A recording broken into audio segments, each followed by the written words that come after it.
Es miércoles, estamos en el Parador de Turismo Pedro de Estopiñán, 9:17 de la mañana. Ya se ha despejado un poquito esto. Vamos a comenzar nuestra charla con el que ha sido hasta hace muy poquito juez decano de Melilla y es el titular del Juzgado Contencioso Administrativo número 3 de la ciudad, Fernando Portillo. Hola Fernando, buenos días. Hola, ¿qué hay? Buenos días, Begoña. También está mi compañera Paula del Campo de Popular Televisión. Hola Paula, ¿qué tal? Hola, buenos días a los dos. ¿Qué tal? Bueno, pues esta misma tarde Popular emitirá esta entrevista. Y decíamos que hasta hace muy poquito ha sido Fernando juez decano de Melilla. Y sobre todo nuestra invitación tiene que ver con eso, con el hecho de valorar un poco cómo ha sido pues esta etapa, 8 años. Me venía ahora a la cabeza cuando supimos que Fernando había sido designado juez decano de Melilla y realmente no pensé que había pasado tanto tiempo. 8 años que han dado, supongo que para mucho, ¿no, Fernando? Sí, claro, 8 años cambia una vida entera, en 8 años, casi una década, y la verdad, a mí también, como dice, me parece que fue antes de ayer casi como que me había puesto al frente del decanato. Pero bueno, tocaba dar un paso atrás después de 8 años en el cargo. En principio me veía con fuerza y con ilusión de seguir trabajando, pero había compañeros que querían presentarse, apostar por el cargo y me pareció que lo correcto y lo inteligente además por mi parte también era eso, dar un paso a un lado y bueno, y que sea otra persona que desempeñe esta función que bueno, que yo creo que durante 8 años pues bueno, me ha dado tiempo a mí suficiente para poder haber avanzado en algunas cosas, haberme enterado de cómo funcionan las tripas, ¿no? O la maquinaria de la administración de justicia, que es lo que suele decirse, y bueno, y para también bueno, irme con la sensación del deber cumplido. Explícanos un poco, porque además Fernando se caracteriza también por su labor pedagógica, también comentaremos luego eso a través de las redes sociales, de Twitter específicamente, con Youth de Ciper. Háblenos un poco de la labor de un juez decano en la ciudad. En ese sentido me imagino que nos tiene que explicar pues cómo es la planta judicial aquí en Melilla, ¿no, Fernando? Sí, a ver, lo primero es dejar claro que el juez decano no es el jefe de los jueces, es lo que suele decirse, ¿no?, un igual entre pares, porque bueno, al final, o primero entre iguales quiero decir, porque en verdad lo que hago yo es facilitar o tratar de facilitar el trabajo a mis compañeros. Es decir, lo primero que hace un juez decano es preocuparse por sus jueces, para que ellos puedan desempeñar el trabajo, por tratar de resolver los problemas de organización, de cotidianos que puedan surgir, pues el reparto de asuntos, de la falta de medios, en fin, organizar un poco lo que es el funcionamiento de los juzgados de Melilla para que ellos a su vez puedan hacer el trabajo suyo de juzgar y hacer ejecutar los juzgados más fácil.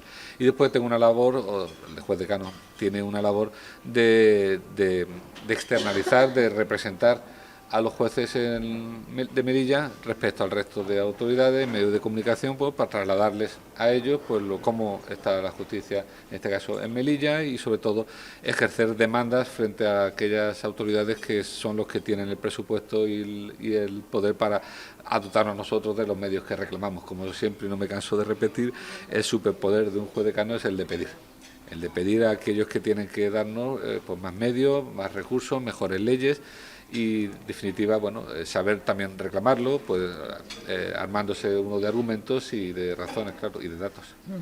En los 8 años que ha estado Fernando Portillo al frente de los juzgados de Melilla como juez decano, ¿qué cosas se ha reclamado y cuáles se han podido materializar y otras, bueno, pues a lo mejor se han quedado un poco en el camino o están pendientes de llevarse a cabo, Fernando?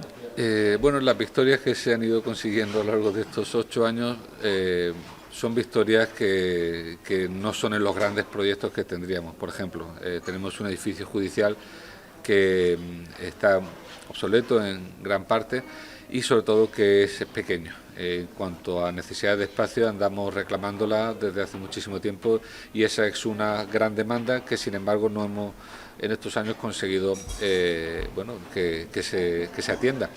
Es cierto que se han dado pasos y bueno, yo espero y deseo que uno de esos pasos, que es una de las plantas que tiene Ingesa dentro del edificio judicial, pase a ser del Ministerio de Justicia, como parece que va a ser así después de muchos años peleándolo.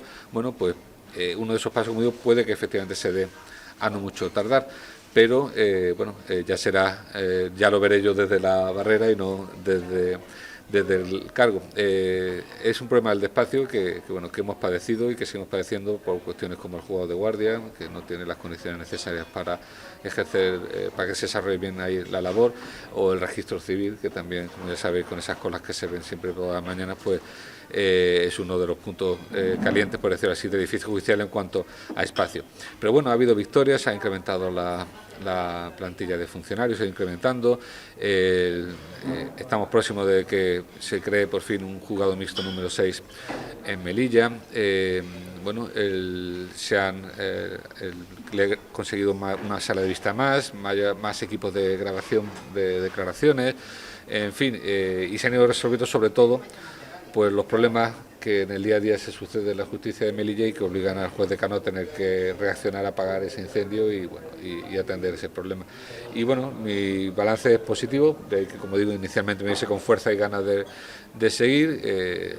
Hay muchas frustraciones porque no depende del juez decano conseguir las cosas, como digo, depende del pedirlas bien y hacerlo de forma argumentada y bueno, y tal vez insistente, pero al final depende de otros, del Poder Ejecutivo fundamentalmente, el dotar de los medios que necesitamos y del Poder Legislativo de las reformas legales que reclamamos, claro. En lo que nos decía del juzgado mixto número 6, esto era algo que se venía reclamando, ¿no? Que Melilla necesitaba efectivamente, un nuevo juzgado y efectivamente, bueno, queda que efectivamente se materialice o no la decisión por parte del Ministerio de Justicia, que es en última instancia a quien le corresponde, y bueno, veremos, supongo, a final de año cuando se dicte el decreto de planta, que es habitual, ¿no? Donde se crean nuevos órganos judiciales, pues saber la decisión que ha tomado al respecto el Ministerio de Justicia. ¿Y este juzgado por qué es necesario en la ciudad? ¿Por la cantidad de población que tiene? ¿Porque se incrementan pues los litigios o por qué? Claro, los litigios que ven los juzgados de primera instancia de instrucción, que nosotros llamamos juzgados mixtos, bueno, son los litigios más comunes, por decirlo así, numéricamente hablando en la ciudad. De hecho, los 5 juzgados mixtos que hay son los que más carga de trabajo tienen de todos los juzgados que hay en Melilla, con lo cual, bueno, pues se ve necesario, con estos datos en la mano, pues descargar de un lado a estos 5 juzgados mixtos, creando uno más para que efectivamente la carga que padecen sea más liviana y consecuentemente dar mejor servicio también a la ciudadanía que demanda más de ese tipo de juzgados. Claro. Y Fernando, ¿es suficiente con un juzgado más o todavía se vería una carga de trabajo bastante afinada? Bueno, con un juzgado mixto más y teniendo como tenemos a un juez titular que hace funciones de refuerzo y sustitución en Melilla, que tenemos desde hace muchos años, entiendo que la plantilla estaría ya bastante equilibrada. De hecho, este término, plantilla equilibrada a nivel judicial, es lo que viene diciendo el Tribunal Superior de Justicia de Andalucía que ocurre en Melilla desde hace muchos años, porque siendo Melilla un sitio donde hay necesidades en el ámbito judicial, como la hay en el resto de España, sin embargo, comparado con otros sitios de España, las necesidades son menos acuciantes o menos importantes, lo cual no significa que no haya que reclamarlas, porque, lo digo, son necesidades y están ahí y existen. Ahora mismo, por ejemplo, tenemos un problema con el juzgado de lo social, donde se están acumulando muchísimas demandas a raíz de una problemática que ha habido con los planes de empleo. No sabemos todavía qué va a ocurrir con esas demandas, si van a devenir en juicios que haya que efectivamente celebrar finalmente o el asunto se cerrará por algún otro motivo, pero bueno, también estamos pendientes de esa situación que en todo caso no necesariamente requiere de un juzgado nuevo, puesto que se trata de una situación puntual acaecida, como digo, con estos problemas de planes de empleo, pero sin duda alguna requiere o requerirá a no mucho tardar posiblemente alguna medida de refuerzo para que efectivamente atender ese puntual problema y evitar que se pueda ese juzgado social hundir procesalmente hablando por culpa de un momento pico en el que efectivamente las demandas se han incrementado. ¿Y hay una fecha concreta para la creación de ese nuevo juzgado? Y por otro lado, teniendo en cuenta los problemas de instalaciones que tienen ustedes, ¿se tiene que acoplar donde hay sitio? ¿Cómo va esto? Bueno, eso que me dice, espero que es algo que tenga en cuenta el Ministerio de Justicia. Claro, efectivamente, la fecha, como digo, a final de año suele dictarse por parte del Ministerio de Justicia un decreto de planta donde se establece la creación de nuevas unidades judiciales a lo largo del territorio nacional. Bueno, pues veremos a ver qué pasa o qué se dice respecto de Melilla. Pero a su vez, evidentemente, el Boletín Oficial del Estado no es un libro mágico donde lo que uno apunta se convierte después en realidad. por mucho que a veces nuestros políticos crean que sí. Para eso es necesario después dotar presupuestariamente el contenido de ese boletín oficial, y es necesario arbitrar una serie de reformas físicas muchas veces para poder hacer realidad ello. Esto quiere decir, traducido, que para crear un nuevo juzgado mixto es necesario también de alguna manera redimensionar el espacio judicial que nosotros tenemos, porque ahora mismo no hay sitio físico material para que haya un nuevo juzgado mixto. Entonces, incluso de la forma que tal vez se pretenda hacer, sigue faltando espacio y sitio. Entonces, bueno, porque no son las necesidades del juzgado mixto, son mayores que las de cualquiera otro juzgado en cuanto a personal, en cuanto a ubicaciones, necesidad de utilización de espacios físicos, de salas de vista, de juzgados de guardia, en fin, no es cosa menor. Y a su vez, bueno, como digo, pues requiere de eso, de esa adecuación física, requiere de una partida presupuestaria que normalmente no se acompaña a esos decretos de planta, con lo cual, bueno, me preguntaba, ¿fecha concreta? No lo sé, yo supongo que al menos durante los primeros 6 meses del año 2025 debería ya ser una realidad ese juzgado mixto, si finalmente se crea en Melilla. Como digo, que no es algo que habrá que esperar, pero bueno, como digo, requiere, además de ponerlo negro sobre blanco en el boletín oficial del Estado, requerirá efectivamente de una serie de adecuaciones. Y una cosa más sobre esto, cuando, bueno, por lo que haya podido ocurrir en otros lugares o en Melilla, sí, cuando se haya creado otro anteriormente juzgado, ¿esto implica una nueva plantilla completamente nueva o se va echando mano de funcionarios? Bueno, el juez, supongo, juez o jueza, tendría que ser uno específico, pero en cuanto al personal, ¿cómo va esto, Fernando? Bueno, tradicionalmente, no digo que sea lo que va a pasar aquí, pero tradicionalmente la creación de un juzgado nuevo, ex novo, totalmente implica la creación efectivamente de la plaza de juez, de la plaza del letrado de la Administración de Justicia, antiguo secretario judicial, y la creación de plazas de funcionarios, o sea que supondría efectivamente un incremento de personal. Pero bueno, depende cómo efectivamente se haga esa creación. Habrá que esperar que nos depara ese decreto de nueva planta si finalmente lo dice. Bueno, es tiempo de balance ahora porque Fernando hace muy poquito que ha dejado esa responsabilidad de juez decano de Melilla. De hecho, sigo siéndolo en funciones hasta cierto, que se publique el nuevo nombramiento. Eso nos informaron así en la nota de prensa, cierto. Pero bueno, supongo que es tiempo de un poco de balance, de reflexionar sobre lo que se ha conseguido. ¿De qué está más orgulloso y qué le hubiera gustado haber materializado antes de dejar esta responsabilidad, Fernanda? Bueno, como tampoco me canso de repetir, de lo que estoy más orgulloso es de haber estado representando a mis compañeros en Melilla durante estos 8 años. Al final, el juez decano, como digo, tiene esa vertiente externa, ¿no?, de relación con las instituciones, con los medios de comunicación, con la sociedad en general, pero sobre todo tiene ese trabajo interno hacia los propios compañeros, de atender sus necesidades, sus reivindicaciones, sus problemas, de tratar de hacer llegar sus demandas a quien efectivamente pueden ponerle solución, y de eso es lo que más orgulloso estoy, de haber realizado eso, porque siempre es un orgullo, ¿no?, estar representando a compañeros tan válidos como los jueces que hay aquí en Melilla. Me hubiese gustado que algunas de estas grandes demandas, como digo, se hubiesen materializado mientras estaba yo aquí, pues simplemente por constatar que efectivamente ha sido así, como digo, esa ampliación, ¿no?, del edificio judicial tan deseada. Pero bueno, como digo, se han dado pasos que pueden suponer algo más que un mero parche, como es, como digo, el hecho de que podamos disfrutar en el edificio judicial de una planta entera, ¿no?, para funciones judiciales. Pero bueno, como digo, al final los grandes proyectos requieren de grandes decisiones, de grandes presupuestos, y por desgracia muchas veces en Madrid las necesidades de Melilla no se ven tan acuciantes como las vivimos nosotros aquí, y bueno, eso hace que muchas veces Melilla, como digo, además, aunque está mal, no está tan mal como otras partes del territorio, pues hace que efectivamente no se nos tenga la consideración que nos merecemos. En esta ocasión ha sido designado, bueno, esto es una cuestión muy democrática, se vota, había 2 candidatos, candidato y candidata, y va a ser un compañero el que va a asumir esa responsabilidad.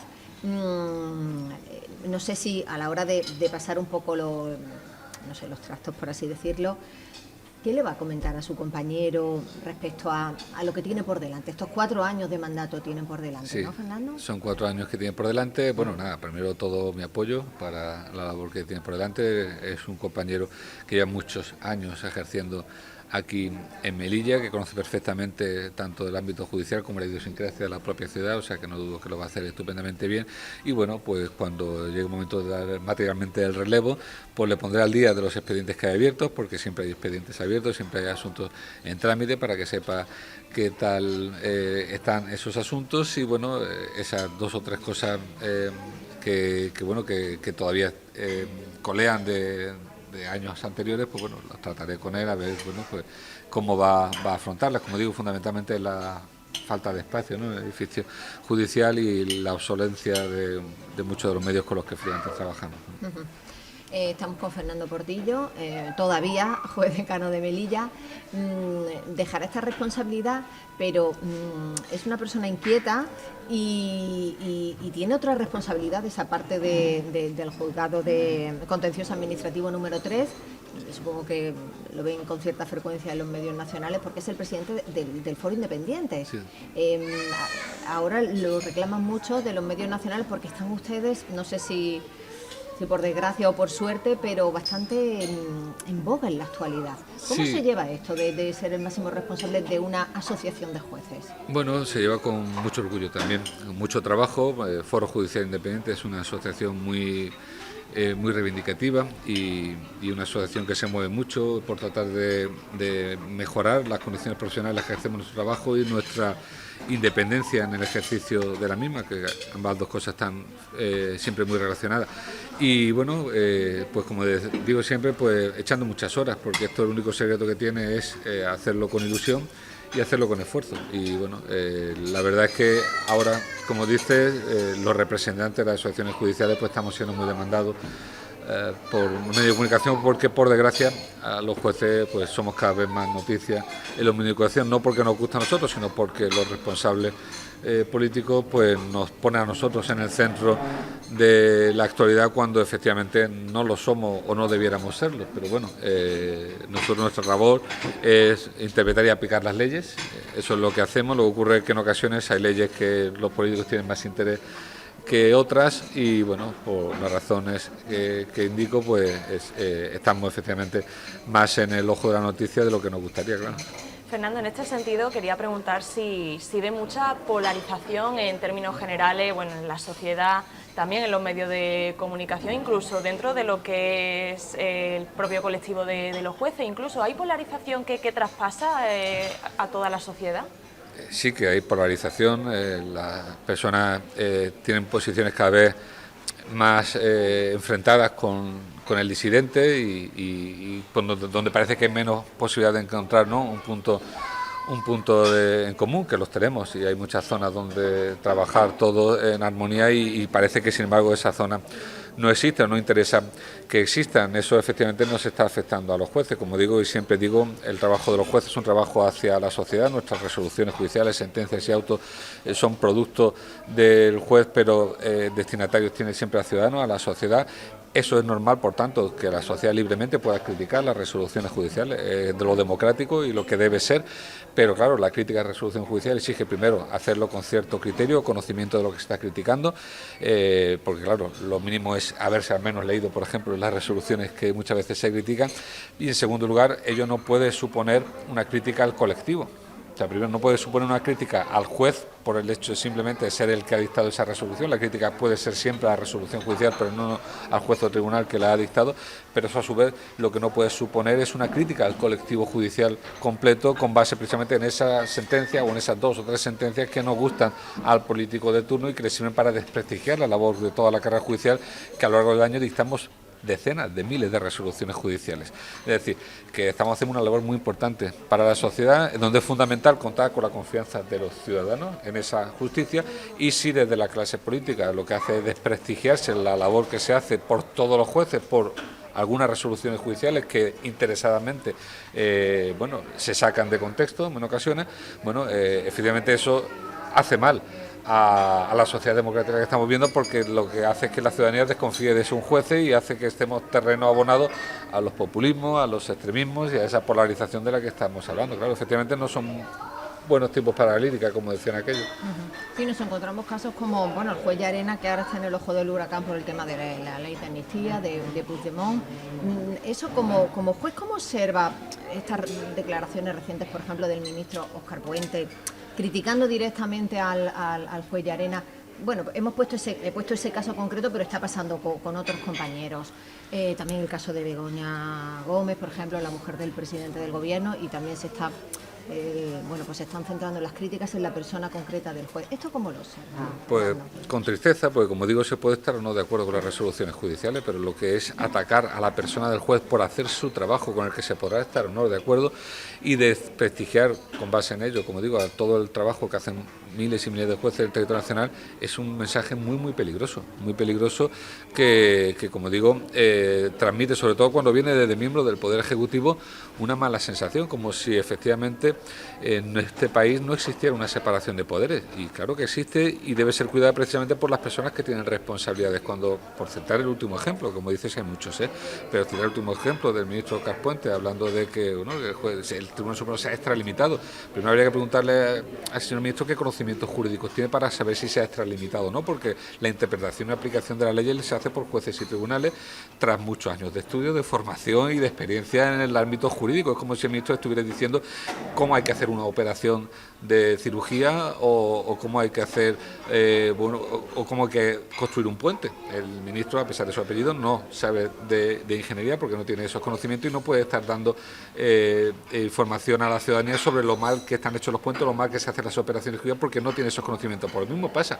La resolución del Tribunal Supremo, como digo, se podrá estar no conforme a ella desde el punto de vista jurídico, pero de que desde el Ministerio se diga que es una extralimitación, muy peligroso, porque está diciendo que el tribunal ha ido más allá. No, lo que ha hecho es interpretar y aplicar la ley, en este caso de la amnistía, pero es que nos olvidamos que la amnistía es una ley y que hay que interpretarla y que hay que explicarla y que eso corresponde a los jueces y tribunales. Entonces ese es su trabajo, no es una extralimitación a hacer el trabajo que nos corresponde. Lo que está mandando es un mensaje muy equivocado, como decía, respecto de la separación de poderes. Es que desde el Ejecutivo se puede decir a los jueces cómo tienen que hacer su trabajo, y no es así, y no debiera ser así, no deberíamos normalizar este tipo de mensajes que, sin embargo, como dices, pues cada vez son más frecuentes, y a mí, respondiendo a tu pregunta, lo que me produce es tristeza. Bueno, Fernando Portillo es muy conocido en redes sociales, aunque hasta hace no demasiado tiempo no se sabía su identidad. Él firmaba como Jude de Zipper. No sé ahora cuántos seguidores tiene. La última vez que miré, bueno, era una pasada.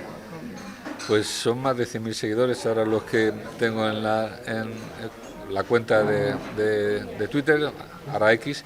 Efectivamente, yo estaba más cómodo en el economato, como decían los de Goma Espuma, pero bueno, al final, por esa publicación del libro, ¿no?, Destripando el Derecho, que quería promocionar, para que se vendan cuanto más ejemplares mejor, porque los beneficios de la venta de ese libro van destinados a la investigación de la ELA, pues me obligó, claro, a salir un poco de ese anonimato y dar la cara. Y la verdad es que no me arrepiento, que no me he sentido menos libre a la hora de exponer mis opiniones en las redes sociales de lo que me sentía antes, porque siempre he intentado ser coherente con lo que digo fuera, con lo que digo dentro de la red social, y ahora sí que a veces me encuentro trolls o haters en redes sociales que sí que se refieren a mí por mi nombre y apellido, pero no pasa nada, porque como trato también de hacer muchas veces, cuando salgo al ruedo de las redes sociales intento hacerlo con un impermeable para evitar que me afecten según qué críticas, cuando, como digo, son ad hominem o van dirigidas simplemente a hacer daño y demás, y no a criticar el fondo de lo que se dice, que en ese caso, por supuesto, pues se abre un sano debate siempre. Una cuenta en la que, pues se hace mucha pedagogía. Eso supongo, Fernando, que le obliga a estar estudiando permanentemente, y además muchos hilos de Twitter en los que se va explicando con detalle pues determinados casos o circunstancias. Me gustaría que nos explicara un poco cómo se compagina pues su labor diaria con esa cuenta de Twitter que tiene tantos seguidores, y claro, hay gente que la mira, pues está al dedillo mirando cada uno de sus comentarios. ¿Cómo es ese trabajo? Bueno, tiene que ser sobre todo un trabajo honesto, desde el punto de vista intelectual, es decir, no se trata de llevar a nadie a ningún terreno, sino tratar de exponer lo que hay de un punto de vista lo más aséptico posible. Eso requiere estudio y trabajo, como dice. Efectivamente, yo soy juez de lo contencioso administrativo, aunque he desarrollado también mis funciones en ámbito civil o penal, en ocasiones obliga a tener que leer con detalle leyes que no trabajo habitualmente, leer la jurisprudencia, es decir lo que dicen los tribunales de esas leyes para poder tratar de masticarlo y facilitar la devolución a los ciudadanos que no conocen el derecho y que no saben cómo funciona ello. Es decir, hay un doble trabajo en ocasiones de formación mía propia para tratar y segundo de traducción al lenguaje más llano y más sencillo para que finalmente pueda entenderse. Eso asombrosamente ha tenido una buena recepción en Twitter y como digo, hay un número importante de seguidores de la cuenta cuando lo que yo hablo fundamentalmente ahí es de derecho y de jueces, con lo cual también me hace pensar que hay hay un nicho ahí de necesidad de gente que quiere saber sobre estas cosas, ¿no? y que no recibía esa información por otro lado, que es otra de lo que me he dado cuenta, ¿no? Que no hay un canal oficial de información de estas cuestiones y que eso obliga, ¿no? De repente deja un espacio abierto a personas como yo y otros, como digo, compañeros también que hay, a tratar de eso, de llenarlo, pues tratando de acercar a la ciudadanía esas sentencias más polémicas o esas leyes que a veces dan problemas, ¿no? De compresión a la ciudadanía, pues como digo, de hacerlo de la forma más aséptica y honesta posible. Y se lleva bien, pues como digo, cuando uno hace un trabajo, ¿no? De formación previa, en ocasiones, como digo, necesario para poder deglutir bien esa información y transmitirla de forma más fácil. Y además lo hace, intento, como digo, de no querer llevar a nadie a ningún terreno, sino de forma honesta, pues está uno tranquilo con el trabajo desempeñado, ¿no? ¿Y es complejo simplificar lo que es explicar bien sentencias o bien leyes dentro de esta red social, Twitter, ahora X? Y bueno, al final, ¿cómo se hace ese esquema? Porque en el libro, ¿no?, Destripando el Derecho, también se intenta simplificar, pero ahí tiene más espacio y más libertad un poco para explicarse. Pero dentro de los límites que tiene la red social, ¿cómo se lleva esto? ¿Cómo se trabaja también? Es complicado. Hay que, como digo, a veces sale más hilos o tweets que salen solos un poco porque de repente uno está más inspirado ese día o da con la senda de explicación más rápido y otras que obliga a trabajar.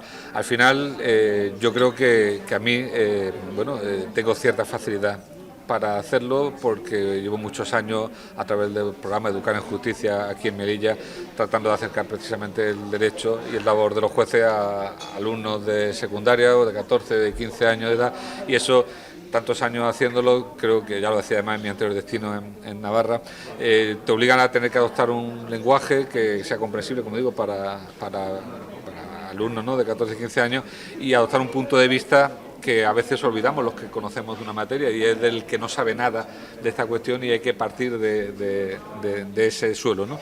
Y muchas veces se olvida y yo creo que a base de este trabajo, ¿no?, de tratar de hablar a los alumnos, ¿no?, de instituto, de nuestro trabajo, pues he desarrollado algunas herramientas que me hacen que sin ser fácil en el sentido de que siempre hay que trabajarlo, pues bueno, me hagan dar en ocasiones con la tecla que hace comprensible este tipo de materias. ¿Sí? Fernando, y a través de esa cuenta de Twitter de Just the Zipper, ¿siempre escribe lo que desea o también a petición de algún usuario de la red social pues le reclaman?